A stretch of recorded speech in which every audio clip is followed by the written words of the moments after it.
Islam Indonesia.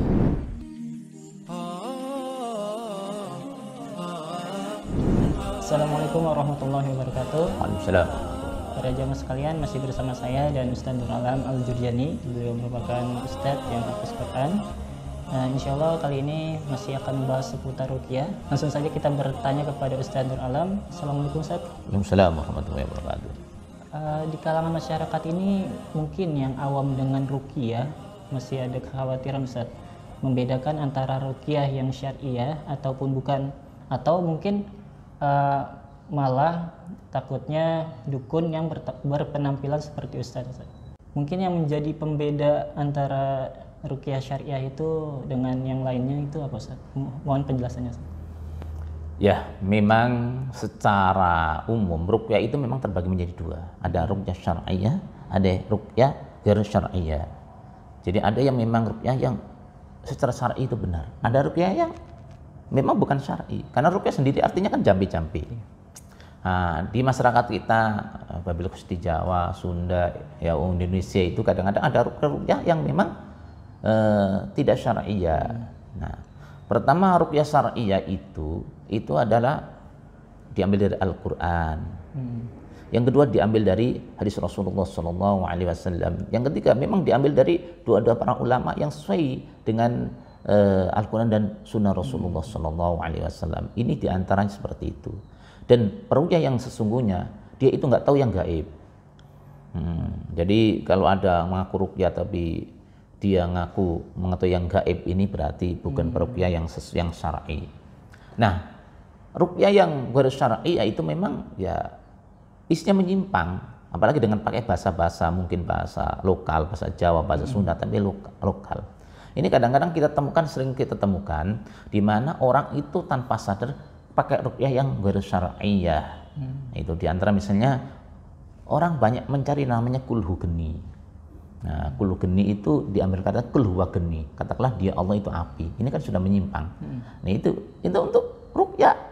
Tapi sayang itu adalah menyimpang. Ada kulhu sungsang. Diambil dari kata kulhuwa sungsang. Katakanlah Allah itu adalah nyungsang. Nyungsang kan terbalik. Nah, ini kan ghair syar'iyah. Makanya harus kita jauhkan itu dari diri kita dan jangan sampai kita pakai. Karena memang kita sudah punya Al-Quran dan punya doa-doa dari Rasulullah SAW, juga doa-doa dari ulama kita yang alim, yang terpercaya. Makanya kita jangan sampai terkecoh dengan yang namanya jampi-jampi yang tidak syar'i. Itu loh. Apalagi sampai menyimpang, sampai mengatakan Allah itu api, Allah itu nyungsang, kan gitu. Ini kan suatu pelecehan sebenarnya harus kita luruskan. Nah, dan kita juga jangan terkecoh dengan penampilan seseorang. Kadang-kadang penampilan pakai gamis, pakai sorban gede, berjenggot, ternyata dukun. Nah, untuk membedakan dukun dengan ya nggak dukun gimana? Ya gampang saja. Kalau dia sudah mengetahui yang gaib, tahu bahwa rumah kamu ada ininya, kamu itu badannya ada ininya, belum diperiksa, belum diapa-apain, sudah ngomong begitu, ini pasti dukun. Nah, kalau kita sudah pergi ke situ, maka la tuqbalu alaihi sholatu arba'ina lailah. Salat 40 hari kita nggak diterima oleh Allah Subhanahu wa taala. Itu loh, orang yang bisa ngeramal dan lain sebagainya, ini dukun. Kalau ruqyah yang syar'i nggak seperti itu. Tidak tahu, cuma tahu ciri-cirinya. Oh, kalau gini ini kena ini, kalau muntah seperti ini kena jin, kalau muntah gini kena sihir. Itu hanya ciri-ciri. Tapi kepastiannya urusan Allah itu. Jadi nggak tahu. Makanya masyarakat kita itu masih banyak terkecoh, sehingga habis banyak duit berobat. Ternyata itu adalah dukun, tapi berkedok ustaz. Itu loh, ngaku bisa menyembuhkan ini macam-macam, adalah kedok doang. Dipegang kepalanya keluar paku, dipikul perutnya keluar paku. Enak banget itu kalau begitu jualan paku aja kan jadi gitu. Material lah malam material. Ini masalah ini. Kadang-kadang ada orang nggak nikah-nikah, pernah kejadian itu. Ternyata katanya, wow ini diguna-guna sama mantannya, rambutnya ditaruh di tengah laut sehingga susah, apaan yang macam-macam aja. Ini kan belum tahu apa-apa sudah ngomong begitu. Bahkan pernah ada kejadian seorang orang tua datang ke tempat saya, itu katanya datang, "Tat, kenapa saya kok disantet orang melulu?" Loh, kenapa? Kenapa Pak Haji saya itu? Lah saya udah kemana-mana, katanya saya ini diguna-guna, nggak jauh dari rumah saya. Ya saya ini kan belum tahu Pak Haji. Pak Haji pengen ngapain ke sini? Ya pengen berobat. Ya kan belum saya periksa. Begitu saya ruqyah ternyata nggak ada apa-apanya.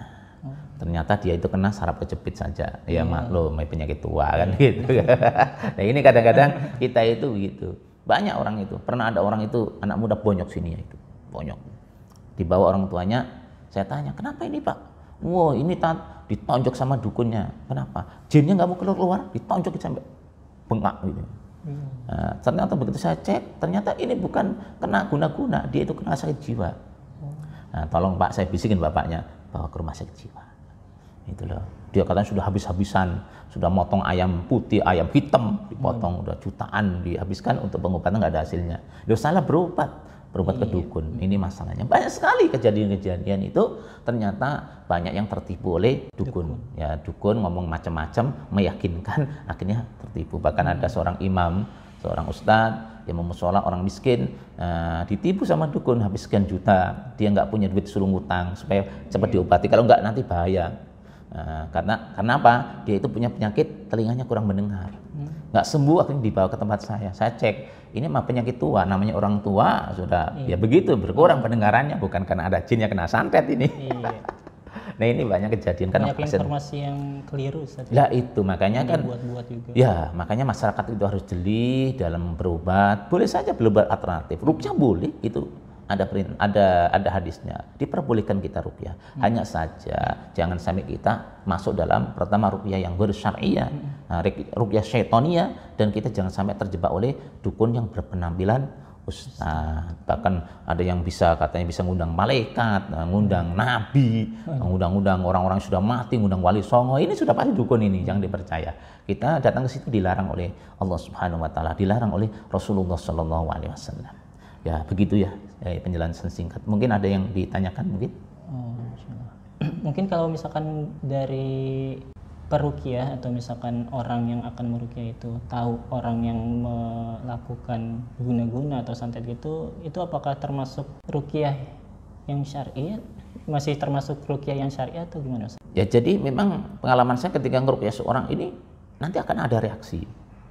Ada reaksi, ini cirinya gimana? Oh, ini cirinya kena jin biasa, kena santet itu dan lain sebagainya. Tetapi itu baru ciri, tidak bisa memastikan. Nah itu loh. Kadang-kadang pelakunya nggak bisa tahu itu ya. Kalau ruqyah syar'i itu. Kita nggak tahu, paling kita hanya minta petunjuk kepada Allah siapa yang melakukan. Kita nggak tahu. Yang penting sebenarnya kan bukan tahu atau tidak, sembuh atau tidak kan begitu sebenarnya kan intinya kan. Karena kadang-kadang ada orang saya ruqyah tiba-tiba muntah darah ada. Ada orang saya ruqyah diperiksa kena penyakit lambung, ternyata begitu saya ruqyah ternyata keluar belatung masih hidup dari mulutnya. Nah ini macam-macam dah, itu macam-macam. Nah ini yang kita sendiri sebenarnya kita juga kesulitan, ini diguna-guna siapa ya, kita kan tahu. Kalau nebak-nebak jangan, nanti fitnah timbulnya. Yang penting kita doakan. Adapun kadang-kadang kita kasih petunjuk melalui mimpi, iya kadang-kadang begitu. Tetapi itu mimpi nggak bisa dijadikan patokan. Kadang-kadang saya juga sering dikasih tahu melalui mimpi ini begini-gini. Gitu. Tapi ini jangan kita sebarkan karena nanti takut menjadi fitnah. Ya. Yang penting berobat itu sembuh, insya Allah. Dan kalau disihir itu nanti akan kembali kepada yang menyihirnya. Itu kita jangan khawatir, bahwasanya kita punya Allah yang maha gagah, yang maha kuasa, yang maha segala-galanya, dan ada Al-Quran yang menjadi syifa bagi kita, dan ada doa-doa perlindungan dari Rasulullah SAW. Kita jangan tertipu dengan penampilan, jangan tertipu dengan kedasatan, bisa mengeluarkan paku dari perut, bisa mengeluarkan paku dari kepalanya, bahkan keluar palu misalnya dari perutnya. Ini yang macam-macam aja. Kadang-kadang rumah dibongkar ternyata ada bonekanya. Saya tanya, itu yang bongkar siapa? Dukunnya. Itu taruhin boneka. Ini kan macam-macam aja. Ini banyak yang tertipu, kasihan masyarakat. Begitu. Ya.